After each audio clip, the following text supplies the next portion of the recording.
গায়ে হলুদের পর মামার বন্ধুরা মামাকে কী দিয়ে স্নান করালো ভাই। দাঁড়াও পুরো ভিডিওটা দেখো। তো আগের ভিডিওটা যারা যারা দেখোনি তাড়াতাড়ি গিয়ে দেখে আসো। এটা হচ্ছে তারই সেকেন্ড পার্ট। তো আমরা জল নিয়ে তাড়াতাড়ি করে বাড়িতে চলে এসেছিলাম, তাড়াতাড়ি আর কি ভাই, হাঁটতে হাঁটতে যতক্ষণ লাগে ততক্ষণে আমরা চলে এসেছিলাম বাড়িতে। তো তারপর বিভিন্ন ধরনের গায়ে হলুদের রিচুয়ালস, তার আগেই নাচা গানা তো একটু হবেই ভাই। এইটা আগের ভিডিও না, কিন্তু এটা পরের ভিডিওই, একটু নাচা গানা হচ্ছিলো এই আর কি। তো তারপরেই আমরা চলে এসেছিলাম একটুখানি আবার ফটোশ্যুটের জন্য, কারণ কি মাঝখানে অনেকটা টাইম ছিল, হলুদ সব কিছু গোছানো টোছানো এখানে হচ্ছিলো।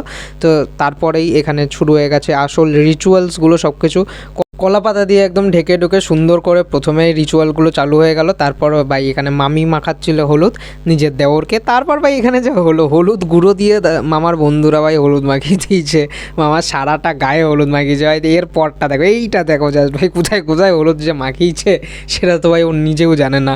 আর এর পরে যেটা হয়েছে না, সেটা একটা বিশাল লেভেলের জিনিস। তো প্রথমে রিচুয়াল অনুযায়ী যেমনভাবে জল ঢালা হয় মাথায়, তেমনভাবেই জল ঢালা হচ্ছিলো।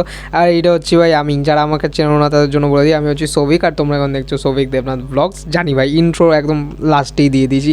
আর তারপর ভাই কী দিয়ে স্নান করানো, না সেরকম কিছু নয় ভাই, স্প্রাইট দিয়ে চান করানো হয়েছিল মামাকে।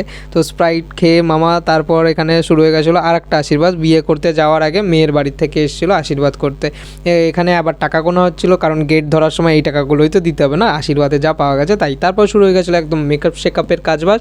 তো মামার এক বান্ধবী এসে মামাকে মেকআপ করে দিচ্ছিলো, তারপর নিতবরকেও মেকআপ করে দেওয়া হয়েছিল, ঠিক আছে। নিতবর তো পুরো রেডি। আর তারপর যা যা হলো সেগুলো তো ভাই পরের ভিডিওতে দেখেই নেবে আর কি।